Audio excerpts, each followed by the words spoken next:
Go ahead and call the November 14th meeting of the City of Post Falls Planning and Zoning Commission order. Will you please stand with me for the Pledge of Allegiance?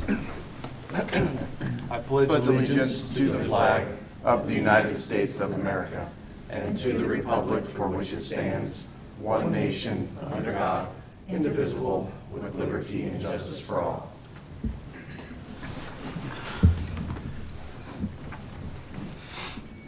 All right, welcome everyone on a cool fall evening. We'll go ahead and start with roll call. Hampe. Here. Davis. Here. Kimball. Present. Carey. Here. Latham. Here. Bishop. Here. All right, any amendments to this evening's agenda? There are no amendments to the agenda. All right, no amendments to the agenda. Is there any ceremonies, appointments, announcements, and/or presentations? Yeah, I would like to announce that there's a public hearing regarding the Highway 41 widening project, Tuesday, November 28th, from 4 to 7 p.m. at the IETD headquarters at Prairie Avenue in Coeur d'Alene. And what time is that, sir? It's 4 to 7 p.m., November 28th. Okay. All right, duly noted, thank you. Any declaration of conflict that needs to be declared? None. No. Okay. None being seen, we'll move on to consent calendar, basically including the minutes from the October 10th Planning and Zoning meeting. I move to approve. I second. It's been moved and seconded. Roll call. Hampe. Yes. Bishop. Yes. Latham.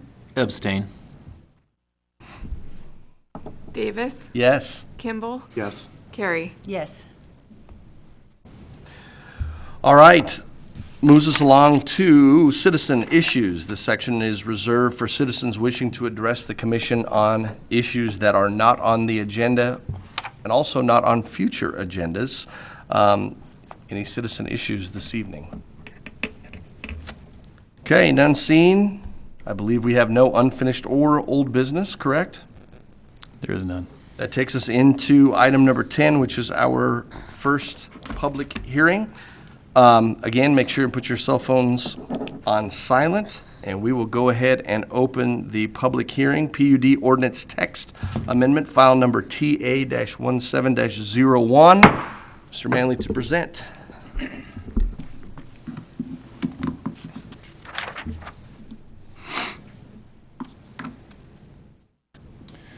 Yeah, good evening, Chairman Davis and members of the commission. So tonight's more or less a continuance a bit from on October 10th. On October 10th, we talked about a lot of the substantive elements to the PUD text amendment. Tonight we'll be going into more of the process changes that are going to be complement to that proposed text amendment. First, I did want to, for those that weren't here or just catching in on what the proposal is on what was presented on October 10th, and that is, the goal for this change is to have it evolutionary rather than revolutionary, to retain the PUD process and update the code to obtain a better development results.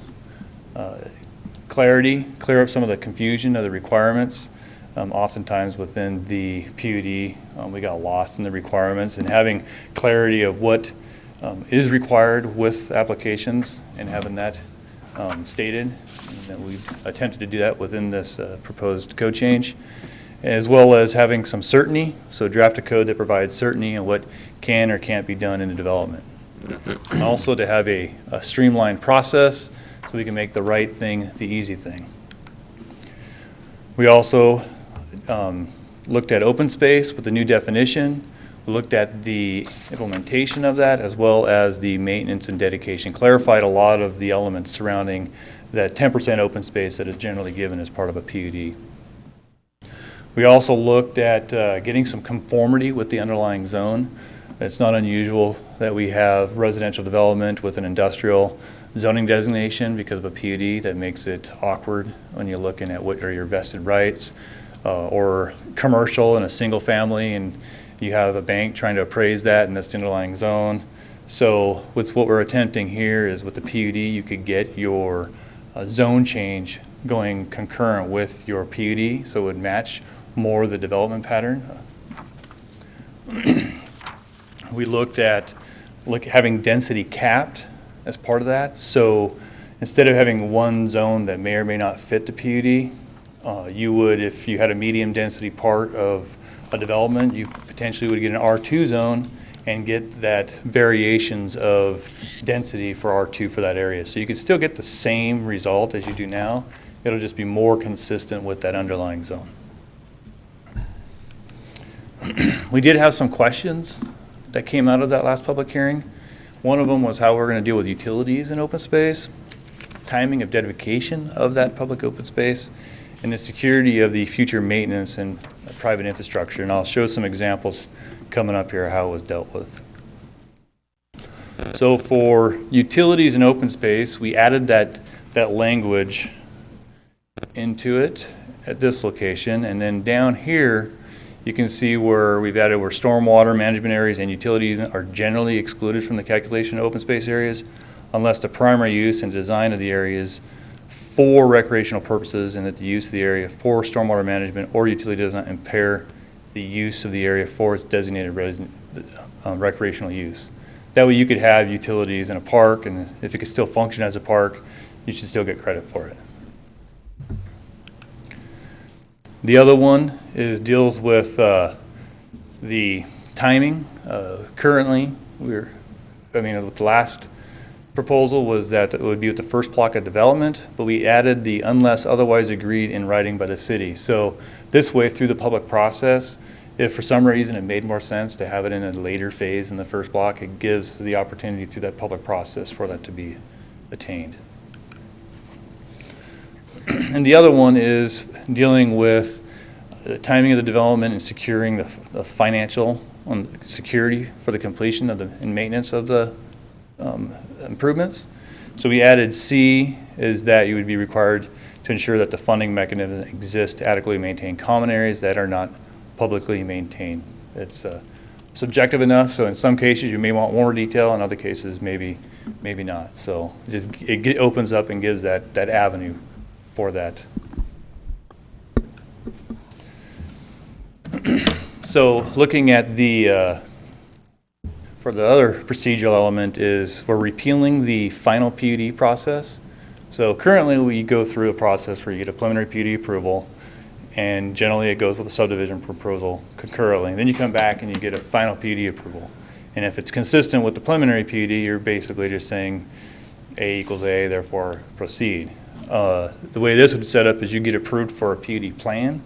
If a subdivision comes in and it's consistent with that plan, staff would review that and deem it as consistent and therefore can move forward. If there was a variation subject to like extra lots, an increase in density, staff would review that as a major change and therefore would be processed as it is now with a major amendment to that PUD. But if there's some shift in a road, minor, or some lot lines changing, then you could just go ahead and proceed with that subdivision. For the quasi-judicial, so this one here's a change, and this would be, with what you've seen here, would affect both PUDs and subdivisions, and for variances and special use permits, that the final decision would be made at the Planning and Zoning Commission. Currently, as you're aware, we take subdivisions and PUDs, and then it's recommended to City Council, then it's a new business item at City Council. This change would just make it to where the public hearing was held at this moment, and so the decision's made with that public hearing rather than deferring forward. So, and you can see there that the issues with the current process is that it's not real clear in the code. It can leave interested parties confused or upset because they weren't able to address the body before that final decision was made. That was at that new business process that I was mentioning. It could hinder the council's deliberation because they weren't here to hear all the evidence at that time. And so the current process mixes up that legislative process and the quasi-judicial process. The legislative process, those are for hearings for both the Planning and Zoning Commission and City Council. So that's text amendments for both subdivision codes and zoning codes and comprehensive plans and annexations. So this has been clarified for where the container for each one of those land use actions would go. So, and as you see here, the issues with the current process are is that it doesn't clearly identify when a hearing before City Council is required. A lot of the same stuff from the previous issues. So this whole rewrite will help clarify a lot of land use actions. So at this time, I'd stand for any questions you have for me or Warren for that matter regarding the proposed PUD text amendment. Questions for staff? No, I don't think so. Warren, does this text amendment, so in John's presentation, he talks about how it applies to zone changes and special use permits and I can go the back other, to that. yeah, those, there we go. PUDs, variances, special use permits, zone changes, and subdivisions. Is that part of this? I guess It it is. is. Okay. So, that, yeah, the way our code was drafted, to undo the PUD piece, we had to essentially do them all. Okay. And so you'll see there's provisions in here, there are amendments to the subdivision code so that it's consistent. So all of our quasi judicial processes will follow one path rather than just carving out the PUD for that path. Same with the legislative items. We touched all of our process stuff Okay. and drafting this. that's fantastic. Thank you. Any other questions? No. No? Okay. Thank you very much. All right, thank you. I believe we have no one speaking any direction. Nope. Any other questions before we close this public hearing down? No. Done? Okay, we'll go ahead and close it down, open it up for comment. Nancy, you want to start?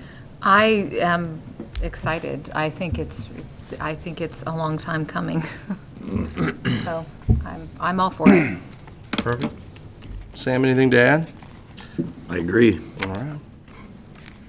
Well, I wasn't there, and I apologize for not making it at the workshop. But I like John how you had worded the open space requirement, because I think we saw some PUDs coming through in the last number of years where that were glorified drainage ditches and things like that, and we were looking at that going, is this really usable green space? Mm-hmm. You know, so I think that's worded properly. That utilities can be in there, but they're not, you know, edges of streets and whatnot. So I think that's great. I'm really happy to see that. Great. Yeah, I think the fact that it encompasses not just the PUD, but all the other quasi-judicial components and truncates that and the timeline, I think that's fantastic. I think that's great for our code. I think it's great for just simplicity and just making it simple for everybody on the applicant's end. And then all the PUD changes. Thank you for adding the part in there about making sure that private improvements there's some sort of funding mechanism there. So I think that's very important. So thank you. Yeah, I like also that we have a little bit teeth in there for making sure that there's ample maintenance for private-owned open areas, and also that we, as the planning and zoning, can have a final decision unless there's an issue or something on things, instead of people having to do it here and then go to something else. I think that's really good for everybody concerned. Oh, definitely smooths the process, headed in the right direction. So with that being said, I would call for a motion.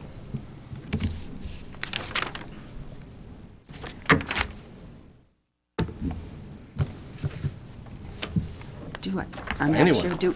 Okay, I move that we approve the PUD ordinance, text amendment file number TA-17-01 as presented. I will second that. Been moved and seconded. Roll call. Carey, Yes. Kimball, Yes. Davis. Yes. Latham, Yes. Bishop, Yes. Hampe. Yes. All right. Takes us to new business this evening.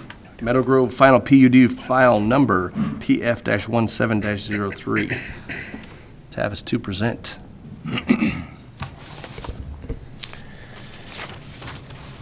Good evening, Chairman Davis, Commissioners. Tavis Schmidt, Associate Planner of City of Post Falls. This evening, I'm presenting the Meadow Grove Final PUD, case file PF-17-03. The applicant for this project is Tri-State Consulting Engineers. The owners, a combination of owners, Willamette Valley Partners, Dale Zook, and Alston Durant. And the requested action this evening is the Planning and Zoning Commission is being asked to review and approve the final PUD request, including appropriate conditions if necessary. This project we are all very familiar with. It is located on North Chase Road, south of Grange Avenue, and northerly of West Staples Road, as shown in this map in red. It's approximately 20.8 acres.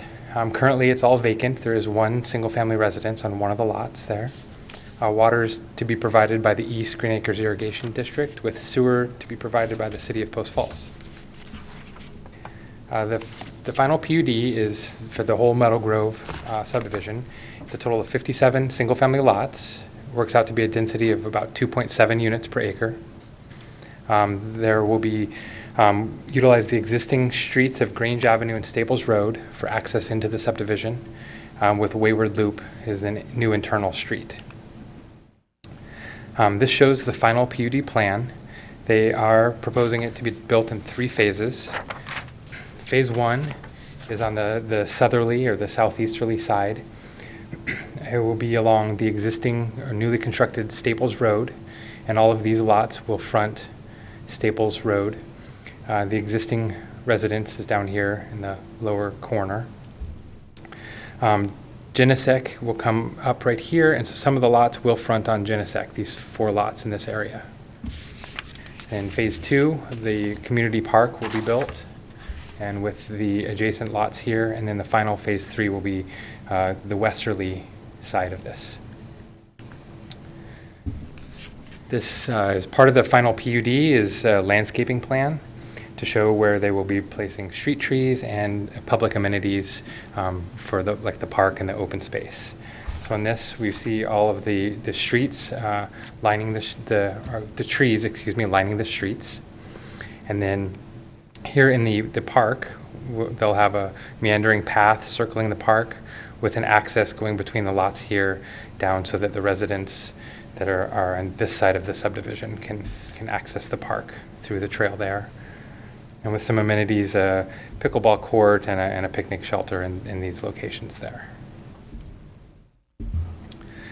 In Title 18 of the Municipal Code, there are 3 criteria regarding a final PUD. The first one is that the final PUD can exist as an independent unit, and individual phases conform to the overall density and use considerations as approved in the preliminary PUD. This overall final PUD is independent and it stands on its own. It is consistent with the preliminary PUD. The second criteria is any exception from standard district requirements is warranted by the merits of design and amenities incorporated. The final PUD is in accordance with the preliminary PUD. And the third and final criteria is that existing and proposed utility services are adequate for the uses proposed. And then all utilities have been stated to be adequate for the proposed development. At this time, I will stand for any questions. Just clarification on the 9 conditions, the requested deviation and the 3-phase, none of that has changed since preliminary, correct? Correct. There have been no changes. They are proposing 3 phases, but they're going to be essentially built concurrently. And this allows them to, the lots right here that are already have the frontage on Staples Road, it enables them to, they're essentially done, like 98% done already. So. Thank you. Hey, Tavis. Yes. I know it shows a pickleball court graphically, but it's not called out. The call out is blank and there's no references in the little call out symbol legend. I thought there was, wasn't there? The applicant has repeatedly stated in narrative and throughout this whole process that they would be putting a pickleball court there. So would staff be opposed to adding a condition to make sure that that's included? It's not specifically called out on here.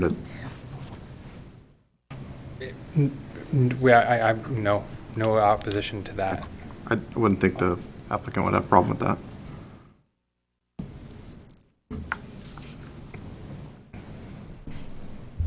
Is there still language for the lots, I think it was 1 through 18, having a different setback and a different overall, they couldn't be set two-story? That whole thing, is that still included in here? Yes, that's in the CCNRs. Okay, Yeah. where is it in the CCNRs?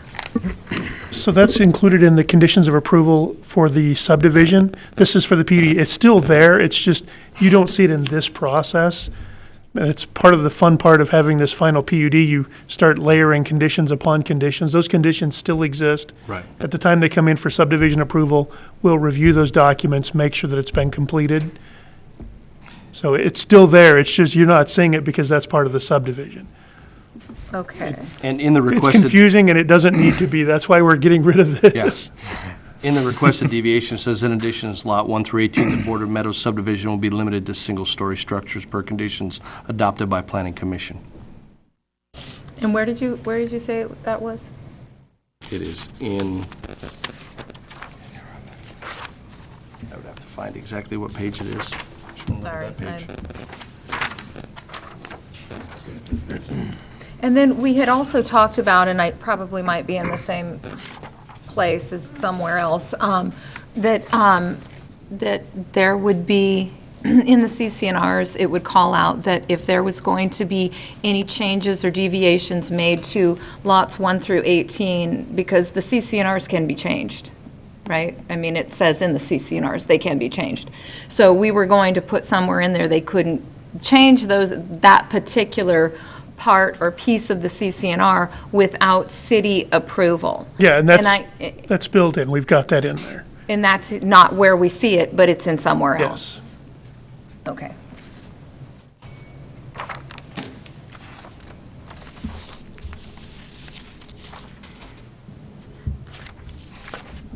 Anything else for Tavis? No. No? Thank you, sir.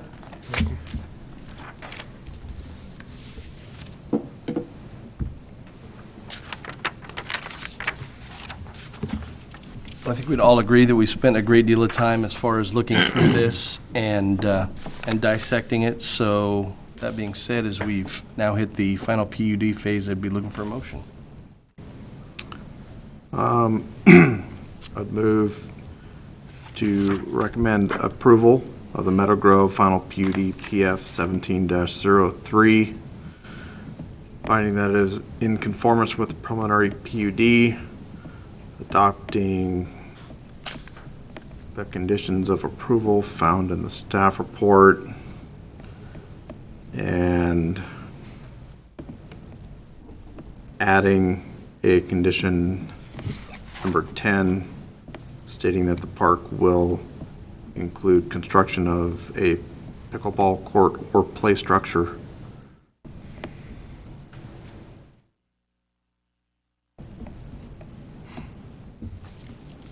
Got a motion? Anyone second? I second. Moved and seconded. Amber? Okay. Hampe? Bishop? Yes. Latham? Yes. Davis? Yes. Kimball? Yes. Carey? Yes. All right.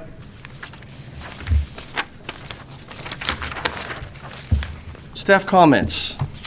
No additional comments. No additional comments. Commissioner comments. I would just like to mention that this is Commissioner Sam Bishop's first planning and zoning meeting, so welcome aboard. Glad to have you. Any other thing for the good of the order? None. Okay, look for a motion. Go to adjourn. A second. Adjourned.